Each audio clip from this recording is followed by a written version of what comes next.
Hi, welcome to another episode of I Mustache You Something. I've got my good friend Avi here. Avi, tell us about your mustache. Um, it's my wife doesn't like it at all. Um, the it's something like I don't it, see for you it's like a real life thing and it looks good. Like it's you, man. For me, it's funny because like I got a couple guys at work who are like, dude, I think it looks good on you, and then I'm like offended. I'm like, time out. What the hell are you trying to say about me? They're like, it fits you. Like, what are you trying to say about me? So like I tried to grow like a couple weeks ago. I kind of just shaved everything but it. And then I let everything grow back in. And right before this, I was like, dude, if you're gonna mustache me something, I gotta mustache you something. So I Absolutely, went ahead and shaved it up. I feel absolutely. like especially when I'm sitting a little bit heavy, like I am these days, and I let this grow and I look a little like Mario, like the super like Super Mario. Like you see Yeah, it, right? yeah. One of the Sunday school kids just yesterday called me. Hey, Uncle Mario, what's up, man? I'm like, Yeah. See, you look like a guy, you look like you could be called Mario. I look like the cartoon character Mario. There's a difference between those two things. he called me like an old Mario, which was like even like more deprecating. I was I like, could all also right, see buddy, settle you. down. I could also see you in right before we hopped on here. We were just talking about how some things can be seen as offensive. I hope this isn't too offensive to the world, and I know you won't be offended. I was going to say you also look like you could be like a late '70s, early '80s leader of any Arab nation. Like right now, you could be about to invade my country. Like that's like right now. That's legitimately. I'm looking at it and I'm like, I could see them dragging you through the streets when they overthrow you. I don't know if you saw the conversation I had with Jesse Newman. He's a friend of mine from like middle school and high school, and we grew up in like, and he's Jewish, and it's like a predominantly very Jewish town. And he's like, I remember you showed up at the bus stop, and I was like, oh, Gaddafi's here. Whoa. Whoa. Or he said something like that. We're like, he's There's like, an I've age never difference seen one between of these before. there's an age difference between you and Gaddafi. Yeah, Definitely now. Definitely now for sure. sure, yeah, but I think in his mind, he like what he was trying to express was this sort of like, oh, like okay, like I've heard of this. I didn't see this before. And in other conversations, this has come up where like the people that are the others, like the people that like oh like if it's like Jewish, Palestinian, Jewish, Arab, Christian, Jewish, black, white, like okay, like yes, there's a difference, but you're like the fact that you're uncomfortable with that difference means that you just haven't had an extended conversation with one of these people that you are considering to be other. Something's wrong with your audio.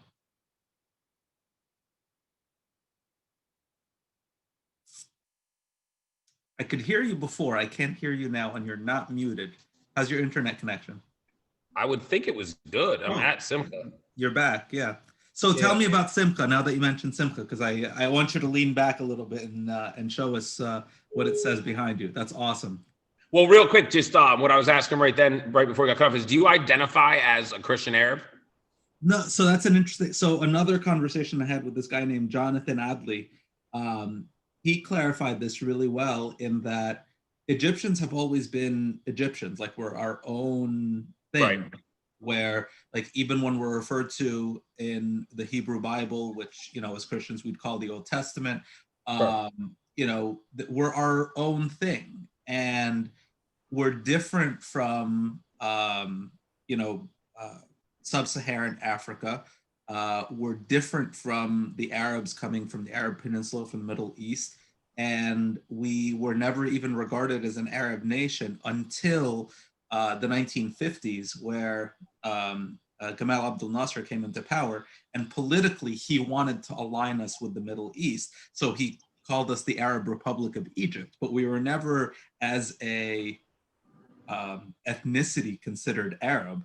And now, like some people get more upset than others. Like if someone asks me, "Are you Arab?" I would say no. But you know, some people like get like really offended about it. It's like, okay, you don't need to get upset about it. Like, you know, like. So what I always tell people about my my cultural background is like, if you take the politics out of it. So like, right, my understanding of Egyptian culture and Egyptians' identification is they don't identify as Arabs. My people, really, if you took the political hot topic of the Jewish versus Islam from like 1920 on, if you just went before that, my people are Arabic. I mean, like I always say, like my father and I, like I would consider us Jewish Arabs from a culture perspective. And it's funny because my father has friends that are Egyptian and then friends that are from other parts of the Middle East. And, you know, he would draw the distinction also between Arabs and Egyptians. And then obviously also Iranians. So like Iranians are Iranians, they're Persian. If they're Jewish, whatnot, they're Egyptian if you're from Egypt. And, but I would consider us, I mean, I consider myself culturally Arabic. And it's funny because in my food leading into Simca, one thing that I've been trying to sort of showcase for like the last 5 or 6 years in my food is the difference, is how much more aligned my aspect of Jewish culture is with Arabic food and Africa, Northern Africa, than it really is with anything that people consider Jewish cuisine. Because take the religion out of it, Sephardic Jews and Mizrahi Jews have nothing to do with Eastern European Jews. Like, we just don't have anything in common. We don't eat the same foods. We never spoke the same languages. You know, if you imagine like in the year 1900 or whatever, 1850, an Ashkenazi Jew, Middle Eastern Jew, and you could add in like the third is like, you know, Moroccan Jews speak Ladina. Like they don't even Ladino. They don't even they speak. There's a whole third language out there, and it's like there's this idea that because we're Jewish, we're connected. But the reality is that like culturally, I have way more in common with somebody who grows up in Iraq than I do culturally with someone who came from Poland. It's just different. So how would you comment on the conversation that I've been having with several people where there's a Christian Egyptian diaspora here in the United States? Sure. And we identify both as Christians and as Egyptians. And obviously, like the Egyptian thing is going to dilute over years, right? Like where, you know, I'm fully Egyptian, Mary's fully Egyptian, our kids, even though they're full-blooded Egyptian, are going to be still Egyptian American. They're going to be more American than they are Egyptian. You know, who knows who they're going to marry, and, you know, whether it's going to be somebody that's Egyptian or somebody that's not. And eventually it's going to be flipped where it's not Egyptian Americans, it's going to be American Egyptians or American Americans, where it's like they don't even identify with their Egyptian heritage anymore. It's like, oh, like I'm a mix of several different things. And in terms of us having a community, right, there are some people that want to advocate for having a cultural community, right? We identify as the Egyptian people. And there's other people that identify and say, no, we're a faith-based community where whether someone's Egyptian or not, married or not, you know, connected through marriage to the church or not, like if you wanted to be Christian, like you should feel comfortable and say like, okay, like I want to convert to Christianity. Like, oh, these guys are Semitic and these guys are, you know, from the Middle East. I identify with that culture. But somebody else who's like white or Latino or anything else can decide, okay, I want to join this faith-based community. And there's like a tension there between our identity being based on our faith or based on our culture. So what would you think in terms of us as a faith-based ethnic community defining ourselves in the coming decades? So it's interesting. I think like a lot of Christians, and I have a lot of friends who are Lebanese Christian, very similar circumstance there. I think like Christians coming from Middle Eastern countries and Jews coming from Russia, the former Soviet Union, are similar in that aspect, where it's like so like my father came from Israel. I'm only half Israeli, but like I'm fully Israeli culturally in my mind. My children are being raised like they understand themselves to be Israelis, but that's because like it's a very clean cut idea. That's my country. If you're somebody like who is the minority and maybe didn't even always fully experience the full on acceptance of the country you come from, there's a different relationship with that country. So a lot of Jews who left the USSR when it stopped being the USSR consider themselves Russians. They root for the Russian team in the World Cup. But really deep down, like they'll tell you they're Jewish and they're Jewish before they're Russian. And it's, it's an interesting dichotomy. And I would think that like, I guess I would believe like over time. So America's an interesting country in that we can only I know this is, I'm not saying that this is always how it is, but usually we can only self-identify so much. America is a country of identifying. People identify us. So like my parents gave me the name Avi Shemtov. I can only choose how Jewish I am to some degree, how other I am, because my name is going to other me forever. Culturally, like I grew up here in Sharon where we were 76% Jewish the day I graduated from high school. And like here I wasn't the other, but the rest of the world, like I am an other. And it was important for me that my kids had names that were tied to our heritage, because like there's only so much you can walk away from who you are and your culture. So I guess like I would say like your kids are gonna, whether they like it or not, and I think it'll probably go both ways at times, they're going to identify as Egyptian. And I think like over time, your community will tend to gravitate a little bit more and more and more to that aspect than the religion, because that's the other. So like here, the Christianity, even though it varies group to group, isn't an othering thing about you. So like when you go to, when you go somewhere where you maybe experience treatment or a conversation or a look that you don't love, it's going to be because you're Egyptian, not because you're a Christian. And so I think we tend to identify, a lot of us at least, by the othering that somebody else does, like, and in a prideful way, by the way. Like, so I'm proud to be Jewish. I'm not a religious person, but you're never going to find me say I'm not a Jew, because I know that that's like, the world's going to put that label on me. I wear it with pride, And so like if they're going to go, oh, there's Avi the Jew, or hey, there's Mina, he's Egyptian, or even, it's interesting. I wonder at times, and it'll be curious to see the next like decade or two. I wouldn't be shocked if there are times where your children identify as Arab only for that same reason. Is like, if people are going to say like, oh, are you Arab? Or, oh, he's an Arab. They're just gonna be like, it's easier to just wear that with pride than it is to like have this nuanced, complicated explanation that like, I'm not an Arab, I'm Egyptian. But it's okay to be an Arab. And if I was an Arab, I'd be proud to be an Arab. I'm not saying I'm not an Arab because I'm ashamed of being an Arab. I'm saying I'm not an Arab because there's this differential. It's like at some point you're just gonna be like, you know what? I'm an Arab. The same way, by the way, like I don't know how many friends you have that are Dominican or Cape Verdeans, the big one, where like Cape Verdeans are not black with a capital B. They're not the descendants of North American slaves.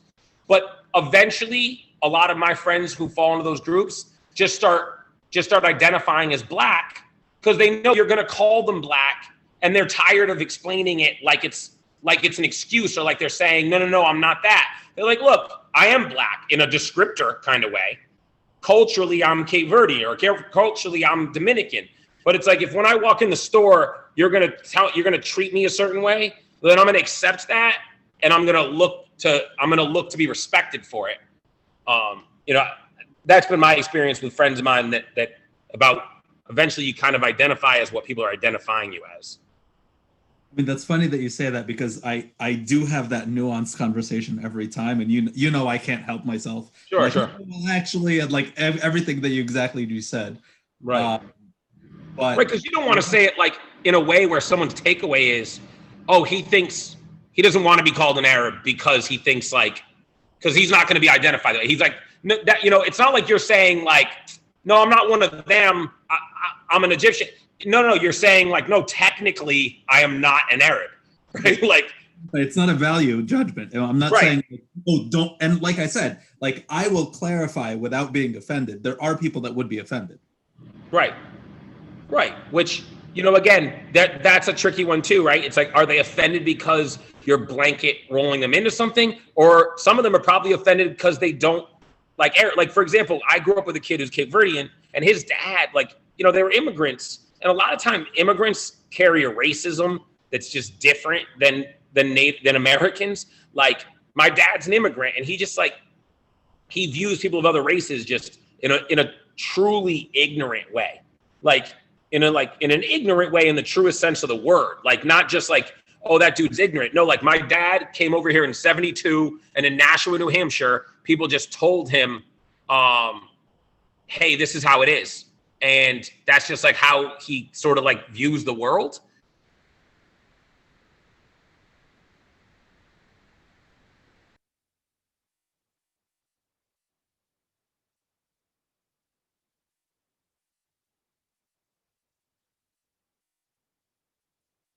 Your sound's out Internet again. again. I came here because I thought this would be the best hope. We should have done this on the back porch. You should have just. I know. Well, when I was looking for the link, I was like, "Oh, am I supposed to be there in person?" I'm like, "Shoot!" But it's raining. No. Yeah. No. So sorry. Just repeat the last thing that you said because I don't want to miss that. Oh, just like, so my buddy who's Cape Verdean, like, he, you know, for a lot of our childhood, he felt like it was important to always say, I'm not black, I'm Cape Verdean. And then I think eventually, like, he looked around, he saw we had like 4 or 5 total black classmates. He felt culturally in line with those classmates in what their life experiences were as far as like growing up in a mostly white area. And so he just started identifying himself as black.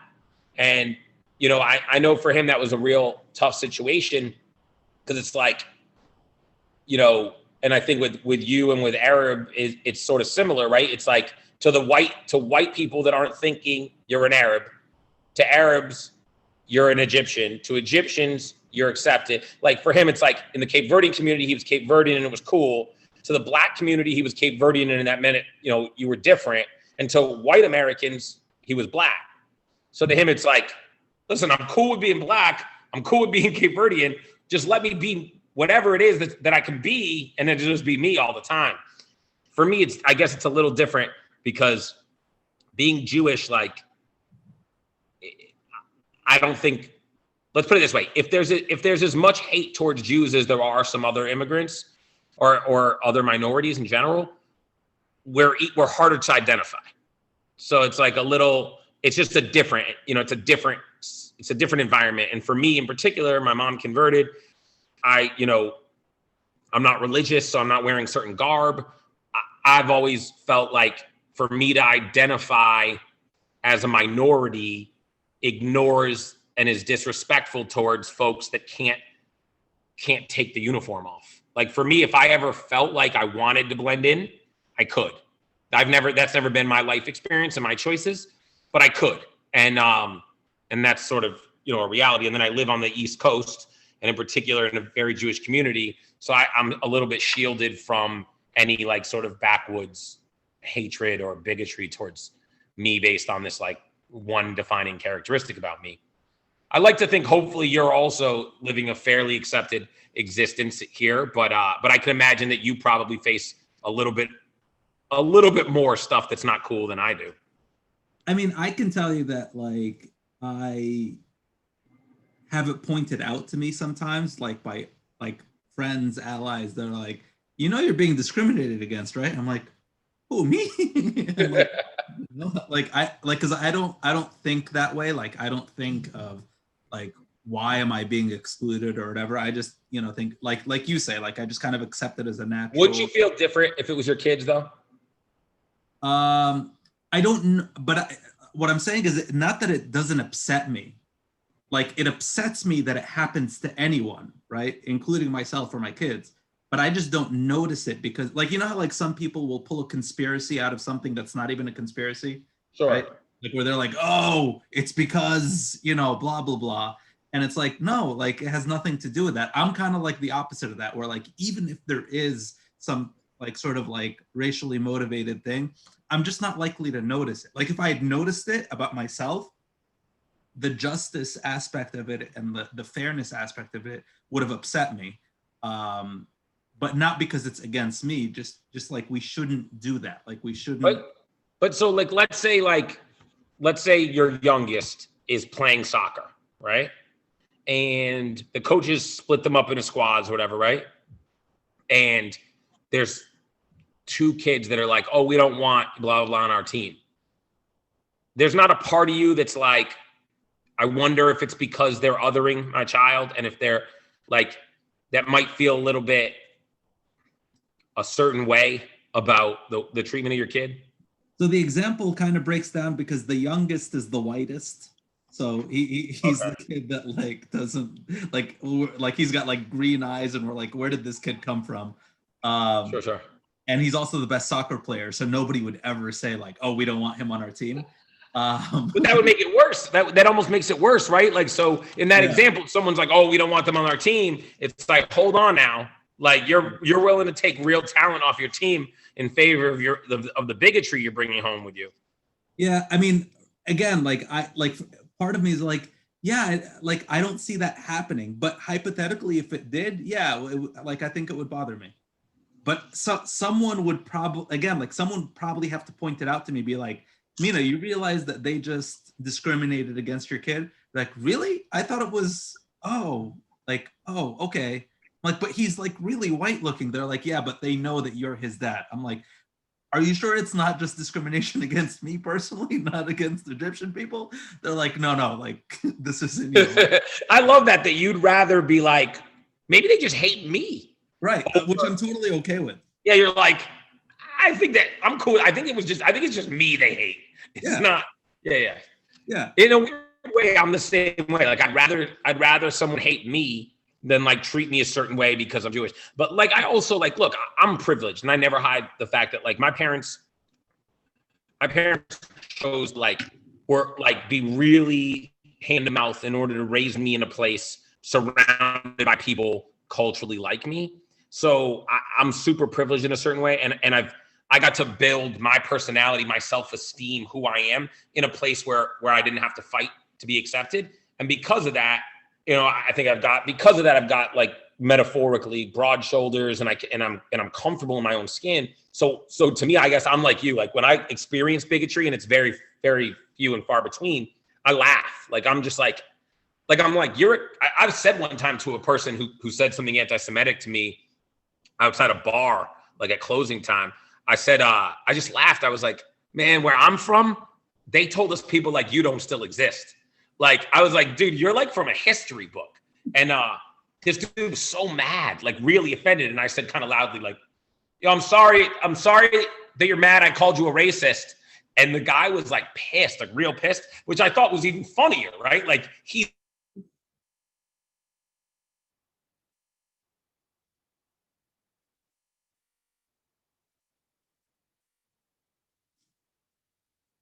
This is going to be our signal for your audio's cutting out.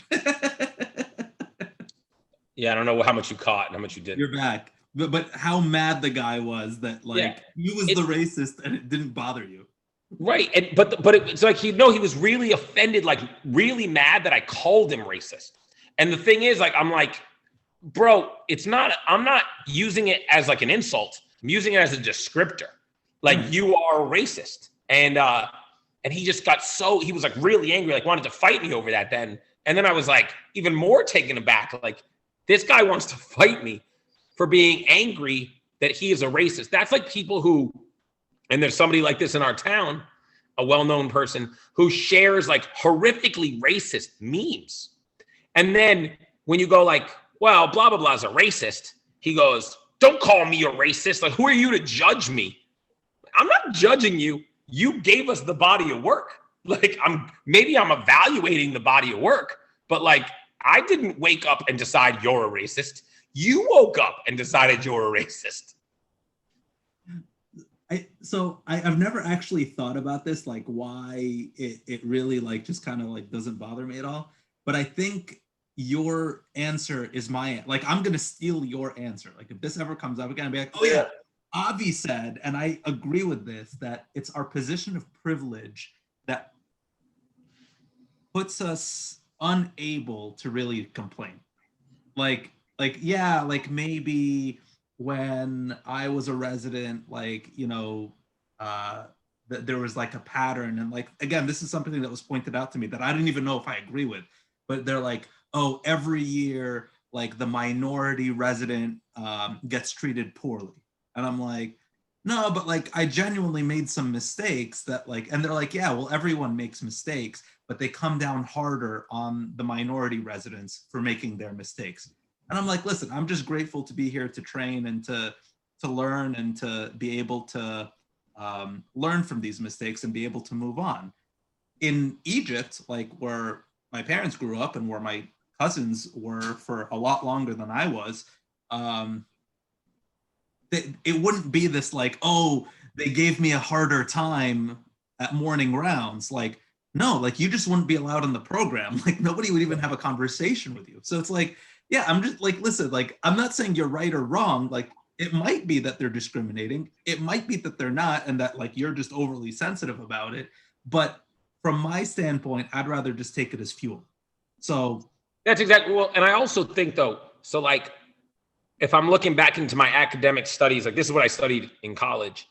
I guess part of it, and I'm not saying I think about this consciously, but evaluating my own view of it, it's like racism in order to be racism. And this is why like white people can't be racist again. Why black people can't be racist against white people is because it has to be bigotry based on race that's backed by a power structure. And I guess like when you grow up in a privileged scenario like I did, I'm in on the secret that guy standing outside that bar has no one standing behind him. That actually, if I make it loud that this dude's a racist, he's going to be offended and upset and worried about how people are going to treat him. So like racism depends on the afflicted, the victimized, being made to feel like the racists can take something from them, can come down on them. And so like that brings us to current day America, right? And why those of us, and I certainly, somebody I respect a lot put a battery in my back and said like, look, I don't want to hear from you. Like I respect you on a personal level, but you can't prove to me and other black people that you rock with us. You got to prove to other white people that you don't rock with them. And I think the reason is because say there's 10% of current white Americans who are racist. Let's just say, right? The problem is when they're standing in front of black people, treating them poorly, being bigoted towards them, or in worst case scenario, shooting them when they're unarmed. Those black people don't know who of my people, right, are behind them and who aren't. Because if we're just polite about it and we're like, hey, listen, I think that you shouldn't be treated that way. Well, are you willing to go stand in the march? No. Well, are you going to write your senator every single day? Are you going to quit your job if that's what it takes? Are you as a business owner going to put it out there that you don't rock with people who treat people this way? Oh, no. Well, then I don't know if you're not in the mob when they're all outside my house with torches, right? So it takes folks who look like me without the mustache. Although obviously if you have a mustache like this, you're welcome to join us. It's just like, I don't know if you make us look good or bad. It takes people that look like me and have my skin color saying to other people that look like me, yo, we're not with you. We are not with you. And it takes us being there at the moment that it happens, right? To say, yo, we're with you, not you, to change this. And so for me, in my scenario, I'm standing outside a bar, and this dude wants to make me feel this big, but I know no one's behind him because I'm in on the secret that he's very alone. And it's time for the rest of us to start making Black Americans and immigrants and any folks who face racial discrimination aware of the secret that like, no, you're not the minority. The minority are people that think that this is acceptable behavior. They're a very small group and they're just peacocking and the rest of us need to stop being quiet about it and going inside and closing the door. No, it's time for us to get in the way. So like, you know, at the end of the day, it's going to take white people telling other white people what is acceptable to them and what isn't for racism to stop being the problem that is. Racism is never going to go away. I mean, let's keep it real. Where your family's from, there are people that hate other people for things that are genetically true about them. Where I'm from, there are people that hate people for things that are just genetically true about them. It's true on like there's an old joke that like two Jewish guys end up on a deserted island, and when they get rescued, there's 3 temples. And they're like, why are there 3 temples? There's 2 of you. And they're like, that's his, that's mine, and this is the one neither of us would ever go to. And it's like, you could almost adapt that joke and be like, all right, 4 people end up on a deserted island that look identical. And when they're found, there's going to be one of them that the other 3 are like, we don't mess with that person because their hair's curly or their nose is bigger than ours or whatever. It's a human trait, and it's never going to not exist. It's time for the rest of us to draw lines as to what is and isn't okay to do about it, right? Like, so you're never going to stop people in the privacy of their own homes from sharing thoughts that the rest of us maybe don't like. But we can be like, in public, you're not going to do this, this, and this. Hey, on the playground, you're not going to do this, this, and this, right? Like, those are things. I mean, I showed my kids the George Floyd video. My kids are 5 and 7, and I showed it to them. And then I was clear with them, like, not all police officers are bad. Like, that doesn't mean you don't walk up to police officers because they're like, that was really bad what that guy did. And I'm like, yeah. And they're like, why did they do that to him? I don't know. Like, because that guy is a bad person and he did a really bad thing to somebody else. And like, because I want them to understand from an early age, like, that's not okay in this family. Being okay with that isn't okay in this family. And then, I can shelter my kids only so long, but the problem is you shelter your kids and then they'll think that the life they lead is the life everyone else leads, and that other people don't have to be afraid. There are Black children my kids' age who need to be afraid, right? There are parents. I mean, Tamir Rice was 7 years old, right? Wasn't he 7 years old when he was shot and killed outside Cleveland? My son's 7. So like, my son doesn't think a police car would pull up and shoot and kill him, because they wouldn't. They just wouldn't. But if he's old enough to have been shot and killed if he was Black, then he's old enough to see that stuff happens, right? So that he doesn't grow up thinking when someone else shares their pain with him, nah, I don't think that could happen. I mean, I have a ton of white friends I grew up around who don't think traffic stops go sideways. And when they do, they go, must have done something because the police, the police wouldn't have done. No, we've seen footage. I mean, George Floyd cooperated. Like, to the bitter end, George Floyd cooperated. And we watched it all happen on video. I want my children to be aware of that. I want my children to grow up understanding that, like, there's good in this world and there's bad in this world, and all that good and bad looks so different. There are really good white people. There are really bad white people. There are good Egyptian people. I haven't met any yet, but there's probably bad Egyptian people. That's the reality of the world that we live in. And the earlier age that our kids learn that, like, just because all the good people look like you, that's more a product of where you are and who you're surrounded by, not an identification factor.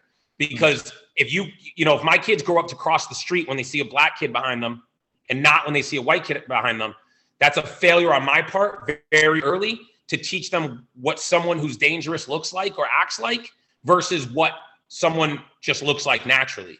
Like, Black people are not statistically more likely to rob you at night than white people are. Black people aren't more likely statistically to shoot police officers. They're more likely to be shot by police officers. And it's a false dichotomy that we create, that, because of this image that we have in our head of a dangerous person, therefore, like, that's something we can't control, I guess what I'm saying. We can show our kids really early and really young that, like, yeah, man, just because Mina's son is a great soccer player and happens to be Egyptian doesn't mean all Egyptians are great soccer players. And just because that kid on your football team, basketball team, baseball team softball team, field hockey team is a great blah, blah, blah player and is black doesn't mean all black kids are great athletes. I mean, can you imagine growing up in a mostly white suburb as a black kid that's terrible at sports? There's like people that'll be like, I thought you're good at sports. And it's like, no, man, not at all. Like, don't you think, say you take 1,000 kid high school and they're all black. Don't you think that there's a ton of terrible athletes in that school? And no one would say, you can't hoop? You know, like, what are you talking about? But in a white suburb, they will.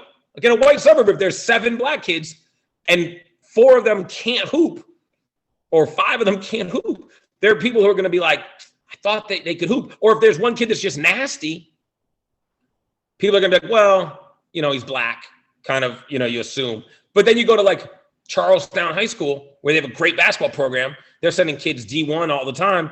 And there's how many kids are there you think that can't even dribble the basketball? A lot, right? Like a lot. So it's just all of our children need to be exposed to these non-stereotype conforming people very young. I read. There's 2 things I read recently that are relevant to this. One is Malcolm Gladwell's Talking to Strangers. Okay. He talks about like the societal injustices and like he breaks it down like layer by layer. He's like, this is what happens when a black person gets stopped by a police officer, and you can look at the trends that led to this, and he breaks down specifically the arrest of Sandra Bland by the Texas police, and it's really fascinating. And the other thing I actually just read today by this guy named Emmanuel Katongole, who's a Catholic priest, and he's actually a professor of theology at Notre Dame. And he came to the United States, I forget how old he was, but like adult. And he's like, I came in 1991 and I didn't know I was black. Like he came from Uganda, and he was like, you know, like I just like, you know, go about my business, like go to the store. And like he tells us like 2 like really interesting stories. One where, you know, random people in this small town would come up to him and be like, oh, hello, Father. And he'd be like, do we know each other? They're like, no. Like, oh, do you go to the church? No. Like, so how do you know who I was? Oh, word gets around. And like he realized like he was like the only black guy in town, but like he didn't know that he was the only black guy in town. And, you know, he obviously develops a relationship with people over time, and like, you know, they started seeing him as like someone that they accept.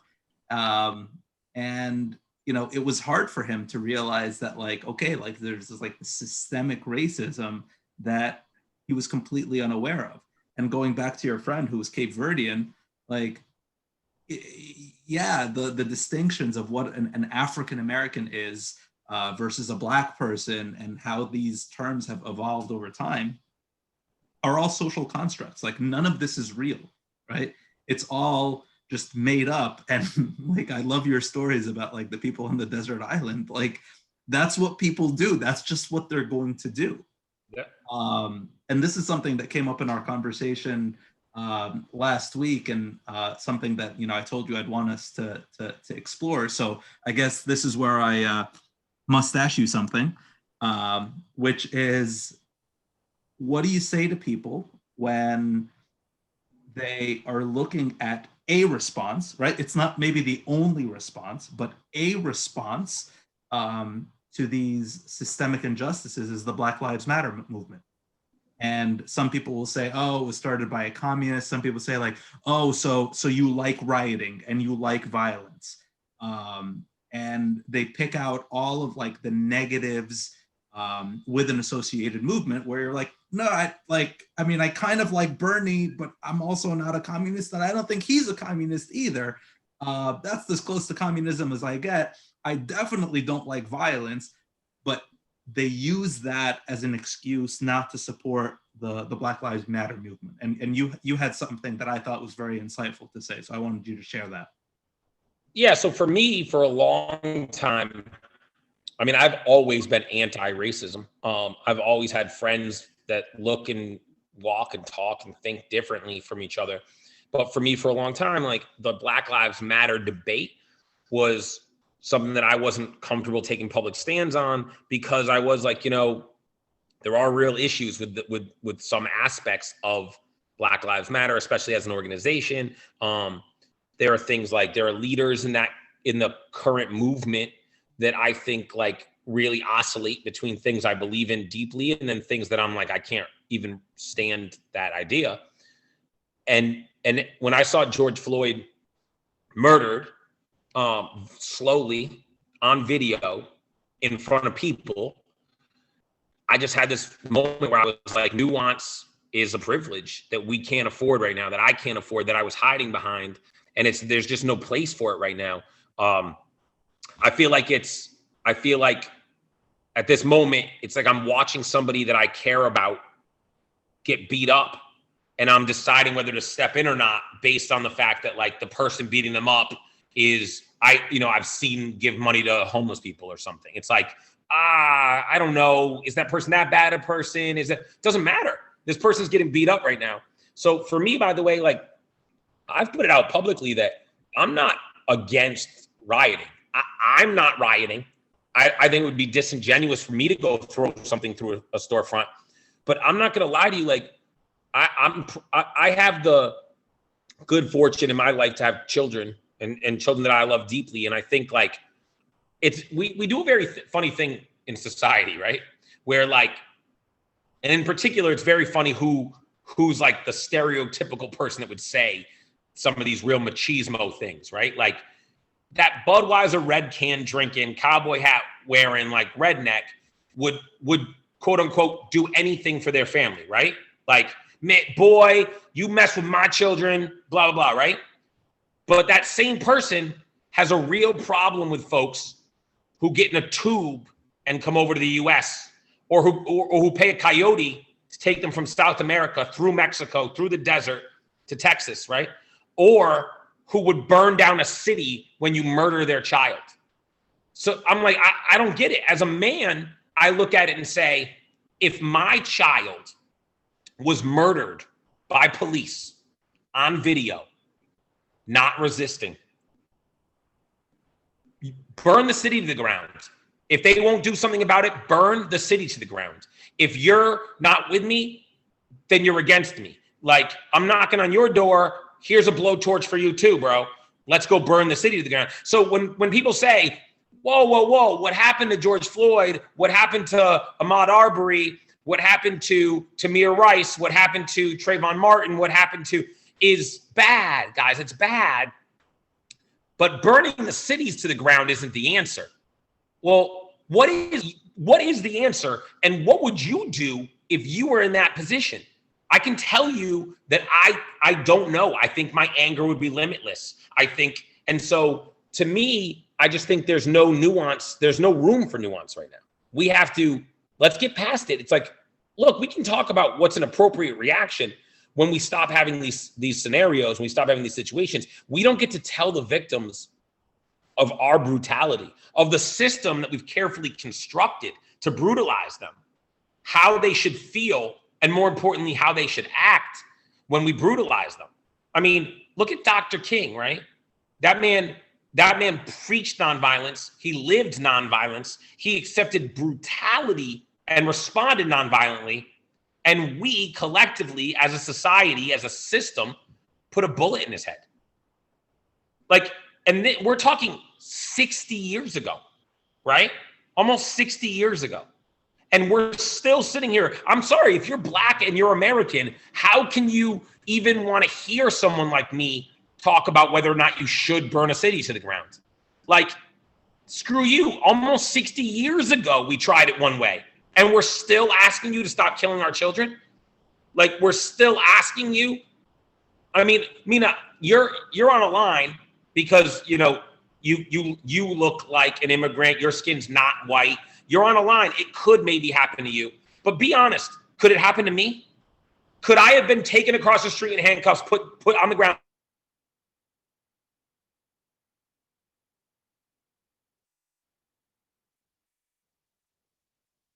Let's give your Wi-Fi a chance to come up. It might actually be the rain that's killing your connection. Come back, connection. Now you're back. All right. Where'd you lose me? How it's possible for somebody of my skin color to be discriminated against. Right, but I'm asking, like, could what happened to George Floyd happen to me? Like, is there a reality in our...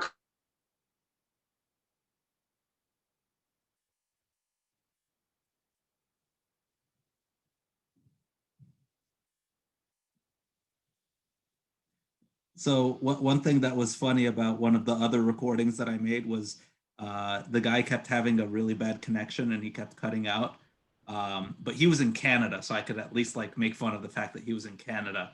And like, I don't understand. I'm on Simca's Wi-Fi and it seems to be working. Can you hear me now? Like, we literally live in the same town. I know.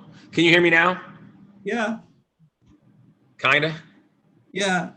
Yeah. We're gonna go. We're gonna go in faith. Okay. So what I was saying was there just isn't a reality in which that could have happened to me. There isn't. So if you look like me and you wouldn't burn a city to the ground, cool. I get it. You've never experienced those realities. You don't live in a world where that can happen to you. But if you lived in a world that could happen to you, the dialogue is different. The way of viewing it is different. You know, I mean, let's be honest. Throughout the history of mankind, people have gotten fed up with their treatment to a point where cities burn.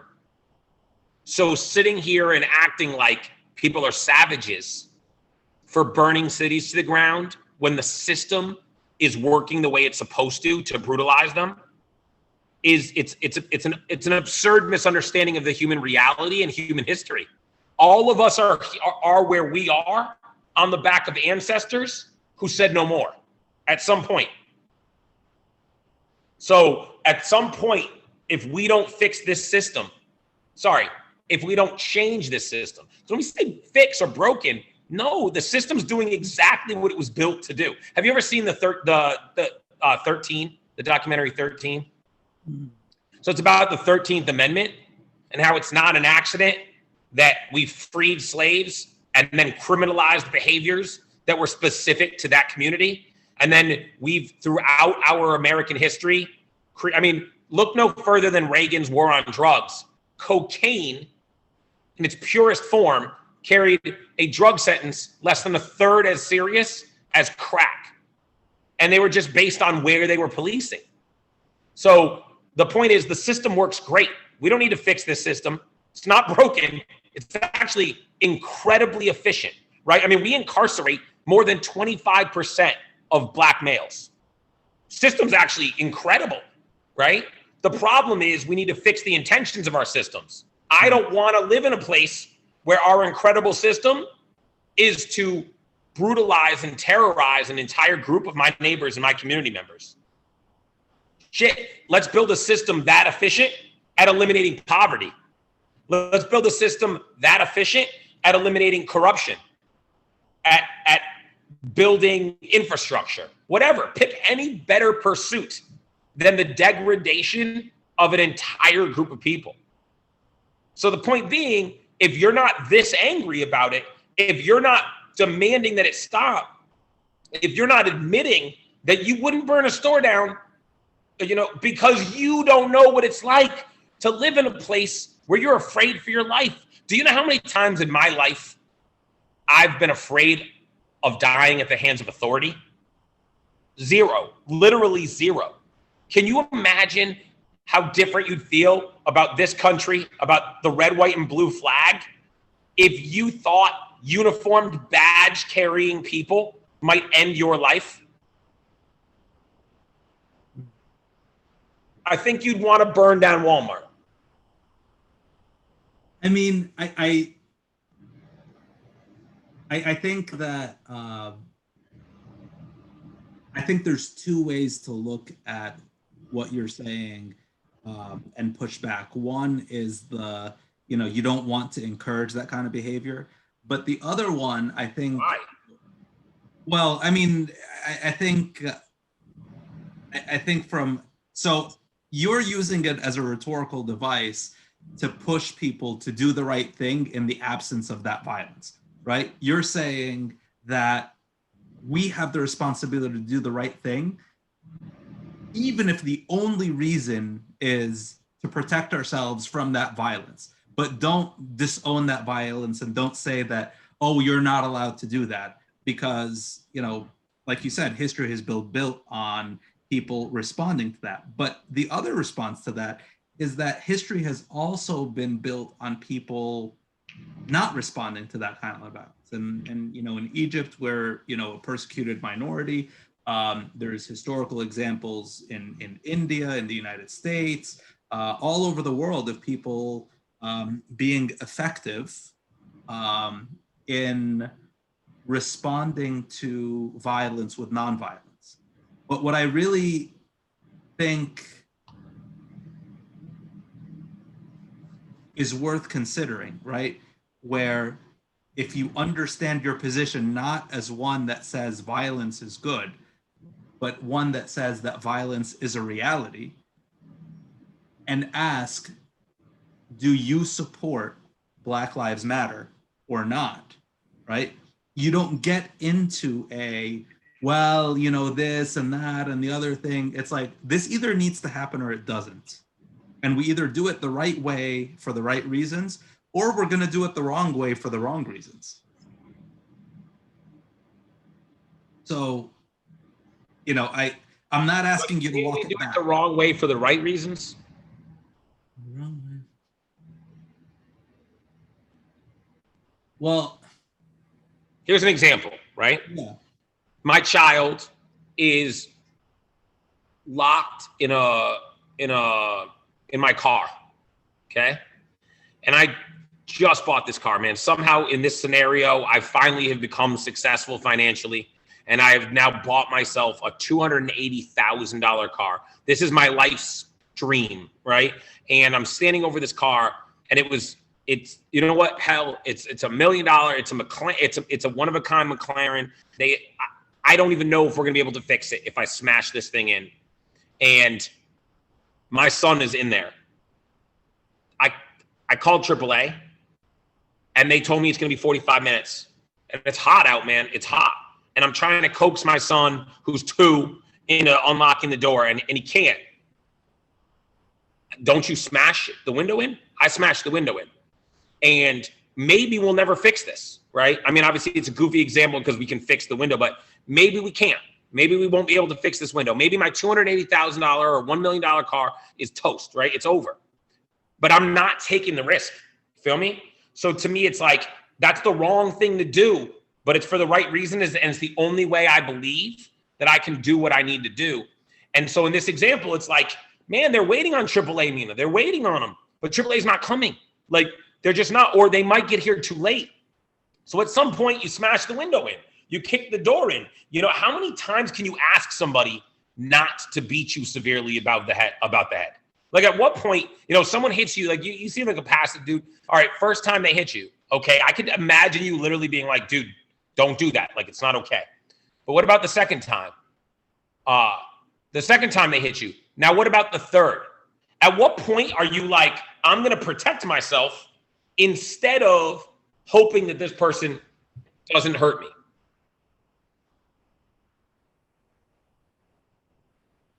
And what you're saying is that we've gotten to that point where nuance goes out the window.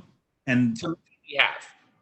To be clear, to other people I'm cool enough with and close enough with, they communicated that because I don't think it's my call to decide if we were past that point. I think for me, it was a very specific person who I respect saying to me, nuance was done. Either you're 2 feet in this, or you're not with it at all.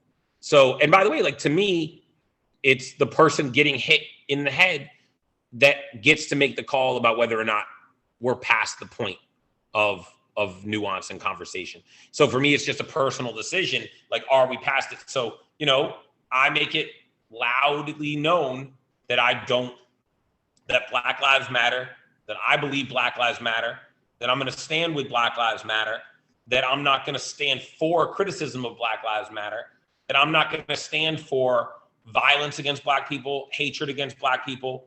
I'm going to be more encompassing, because I had like an older Jewish guy hit me up, and he like, we don't know each other, but he was like, you know, you've got a voice and you're public and you matter. You should be using that for Jewish causes. And I said, I do. I said, I do. I said, you're not going to talk me into lowering the volume on other causes because you think my voice needs to be heard in one direction. I earned this voice. For me, this is an organic, genuine voice, and I'm going to use it how I see fit. And if I don't, then I'm not me. So I choose to use it to say that Black Lives Matter, that I don't rock with people that don't think Black Lives Matter. And if you want to know if that means I stand with communists, or I believe that violence against police officers is acceptable, or whatever it is that you want, whatever absurd straw man you want to throw on me to dilute the reality that I want Black people to feel safe and secure and included in our country. If you need to tell yourself those other lies, I'm not going to worry about it until hopefully in my lifetime, we reach a point where those conversations are pertinent. Right now, they're not pertinent. I don't believe violence against police officers is ever acceptable, ever. But there are people that think that I'm okay with it. I used to be worried about that, and now I realize I lost a friend who I use that term loosely, because if you can't, everyone loves you and loves, people tell me all the time, like, I love how you just keep it real. You tell people what you think. Yeah, until I say that I don't agree with you. Then, I have friends that rock with me and know I don't agree with them. This one person in particular, it's a member of law enforcement, takes my stances and my beliefs as being anti-police. So much so that they chose not to be my friend anymore, to, do absurd things as an adult, like block me on social media, things like that. Never, by the way, never was directed at them. Never. And again, to be clear, I don't disrespect law enforcement. I respect law enforcement. I have friends that are law enforcement. I have family that's law enforcement. But if me saying Black Lives Matter, if me being okay with rioting or saying I'm not going to condemn riots is, and I don't think I'm in the position to condemn the behavior of people being brutalized, is so offensive to your core that you want to take it as me attacking you, then I don't have time for you right now. Hopefully we get to a point where I can make time for you. And to be clear, I personally believe it says a lot more about those people's character. Like if Black Lives Matter offends you or draws you to want to dig deeper, I believe something's wrong with you. Personally, I believe you're missing the point. Can you imagine seeing a sign as a man that says all women are important, all women deserve respect? What about that one? All women deserve respect. If you saw that sign and your first thought was all women, what about that? Then there's something wrong with you.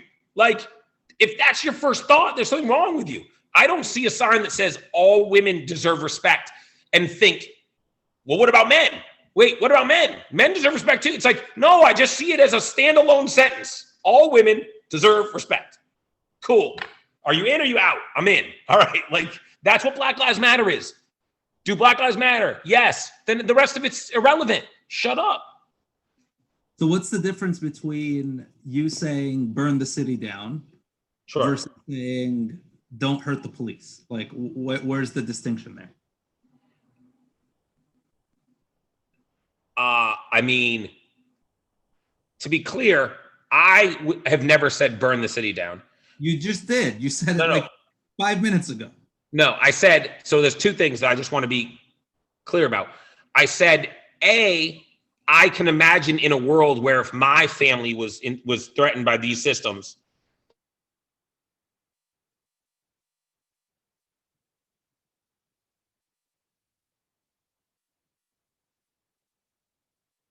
this might be the first time I have to edit because the gaps are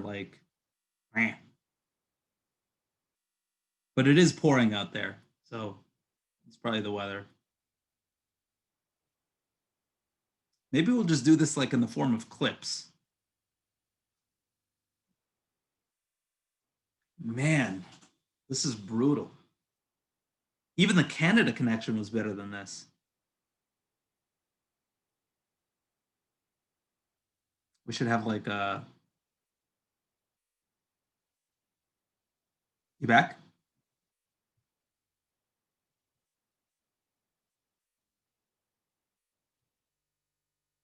All right, I'm back. There you are. All right. So to be clear, if the internet connection allows me to be,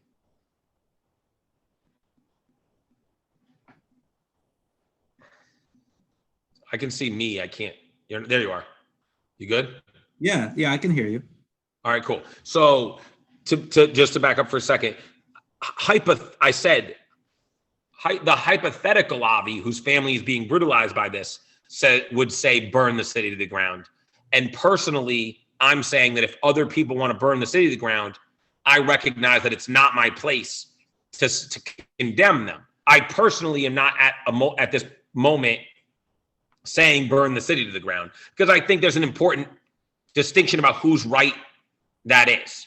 You know, if you're not you're also not being brutalized. That same person that you're saying, I would understand if you wanted to burn the city to the ground, you're also telling that same person, I don't think it's okay if you hurt a police officer.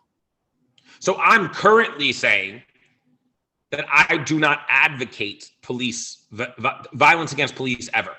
And I'm not, look, violence against people versus destruction of property, there's a line there. And I don't know where that line is, and I don't know who gets to draw that line. I can just say, for me personally, I've never, and I can't imagine ever, being okay with violence against police. But again, I also don't think it's my place to tell somebody who's been brutalized how to react to that, even to the point of violence against police. Like, I know that's complicated. This is, I guess, the one thing that like I can't avoid nuance on, because I'm not comfortable saying don't touch police officers to a group of people who the system is currently stampeding over. But I also am never going to be okay saying it's all right to touch police officers in these instances. So to me, I'm just the most comfortable saying I'm never comfortable with violence against police, and I'm never comfortable advocating in any way for violence against police. I wish I had a better answer than that. I'm glad that we're both confused, because I think we're both saying no, don't, and if at all possible, don't, right? Don't do anything bad. But we're also saying I'm not in a position to judge if someone were to respond in a way. And then there are people who are in a position to judge, right? There are people whose responsibility it is to say, you shouldn't have burned that city to the ground, and now you have to answer for it. And so I guess what I would say there is, if there are police officers who are violent and brutalizing a community or an organization, and somebody sees fit to be the martyr who takes that on, morally, I don't feel like I'm in a position to judge their behavior, so long as they're willing to accept their consequences. So like in the movie that I picture in my head, if there's 4 police officers terrorizing some neighborhood and beating up kids and women or whatever, and some vigilante goes and attacks them, then I would imagine that person should be ready to go to prison and or accept the death penalty, depending on what state they're in. That's sort of the cause and effect. It's like if they if they're just committing the violence against authority and not willing to accept the consequence, then it's just trading one evil for another. Like if someone hurt my children and I went vigilante justice and killed them, I would expect to then turn myself into the police and go to prison, not to be like, it's okay that I did this. You know what I'm saying? Like, if you go and commit that vigilante justice, you have to accept that that's also not within the bounds of our society. Okay. And is the reason that we've lost the luxury and the privilege of nuance, is it because the Black Lives Movement has become so big, or because the injustices against Black people have been so bad? Because those are two different things, right? Like there's like the strength of the movement where, you know, that drives the, are you with us or are you against us? But there's also the, well, no, but like it's really gotten bad and we need to address this in some way, shape, or form. So where's the nuance lost? So to me, the nuance is lost because of how bad it has gotten. And by bad it has gotten, what I mean by that is it's been bad and nothing has changed how bad it is. So it doesn't matter if it's any better. It doesn't matter. The point is there's a threshold. It has to be not as bad as, which needs to be damn near non-existent. Lots of stuff has been tried and that hasn't changed it. So at that point, there's no room for nuance. Like there's no more conversation about what is and what isn't acceptable.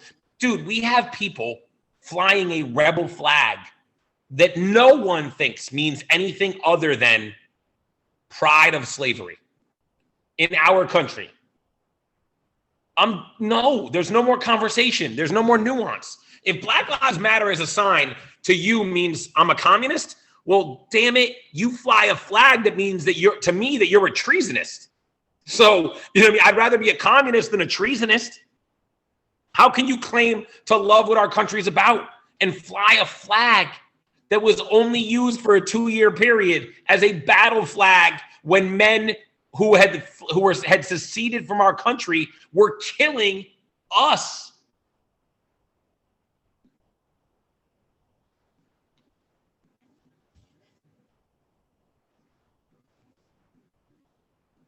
I know you stopped talking. That's not the voice. That's not the sound. Yeah. No, I kind of just stopped talking. Yeah. Because I don't have much more to say about that. And I'm realizing I got to go pick up my daughter in a minute. Well, I've never had a boring conversation with you, Avi. Same, vice versa, man. Appreciate that. Any final words before you go pick up the little one? Black Lives Matter. I shouldn't even laugh when I say that, but no, I mean, I think this is a cool podcast you're doing, and I've liked seeing them, and I think keep doing what you're doing. All right, we'll have you back on again, okay, man? Perfect. Appreciate that. See you, man. Peace.